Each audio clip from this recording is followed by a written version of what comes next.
Should you get the renowned Sigma 16mm and 30mm f1.4 for your Sony APS-C bodies, or should you just adapt the legendary Sigma 18 to 35mm f1.8? When it comes to image quality and overall usability, the answer may not be as straightforward as you think.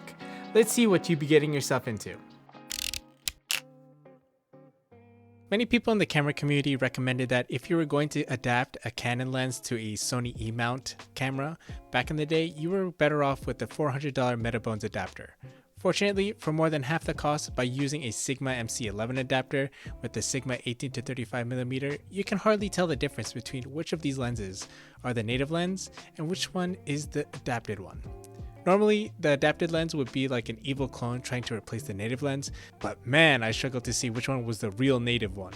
Both of these lenses track face and eyes pretty well for both photo and video. How does the beautifully aged Sigma 18 to 35mm wide open at f1.8 compare to the newer Sigma 16mm and 30mm f1.4? Well, it's hardly indistinguishable. These lenses are sharp from the center to the corners, and naturally, as the aperture was stopped down, the sharper the photos got. Sigma really didn't skimp out on any of these lenses. When it comes to user experience, I love how great the images come out from all of these lenses. I'm in love with the 50mm as a full frame equivalent focal length, so the 30mm on APS-C is one of the lenses that often stays on my camera. When it comes to shooting these YouTube videos, I've started to shoot it with the 16mm lens right here, and the image quality is great for its size. When I got to mounting the Sigma 18 to 35mm, I enjoyed the versatility of not just having a zoom lens, but also a fast lens.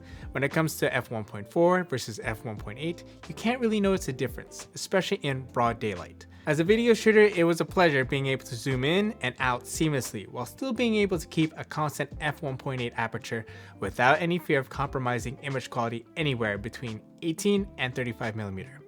I will admit though that over a short period of time, you do start to notice the weight of the 18 to 35mm. The Sigma 18 to 35mm with the MC11 adapter is twice as heavy than two Sigma primes 16mm and 30mm together. It's 1,130 grams versus 670 grams. If you even consider getting the third Sigma prime lens, the 56mm, you'd still be at 950 grams. Now, although weight is generally a negative thing, when it comes to shooting video, it is still a plus because whether or not you have IBIS, you have more of a counterbalance to help you get more stable shots. If you haven't seen my review of the Sigma 18 to 35mm, one of the things that I demonstrate is a noise test. It's quite audible with the focus mechanisms unless you're booming your microphone over your talent and away from your camera lens.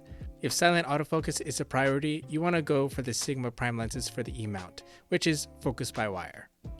When you factor in the cost of the Sigma MC11 adapter, to own the Sigma 18 to 35mm for Sony is costlier than buying both the Sigma 16mm and the 30mm. This is even with the sale of the 18 to 35mm going from $799 to $599 this past holiday season, and it's also still at this price at the making of this video. But anyway, speaking of all these fast lenses, what's the fastest lens you own for APS-C? If you're in the market for a 16 to 35mm focal range, you can't go wrong with any of these lenses. In real-world use, for the hobbyist photographer and videographer, there's not much of a difference between f1.4 and f1.8 when it comes to bokeh, sharpness, and low light performance. Depending on your preference and your shooting style, you may factor the prime versus zoom argument, as well as weight. If you're like me and you like to shoot a lot more video, then running and gunning with the Sigma 18 to 35mm is way up your alley. I don't enjoy taking photos with heavy zoom lenses, but I do love the convenience of a fast zoom lens. If you're someone who shoots more photos than video, then you're probably better off spending the money for the 16mm and 30mm from Sigma.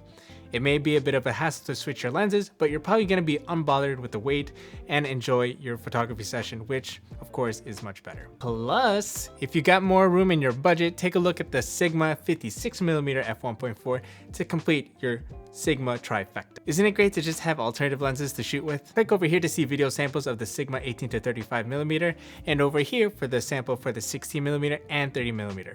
Otherwise, check out my original review over here of the 18 to 35mm. Thanks for watching. Now go out there and shoot for the life that matters. See ya!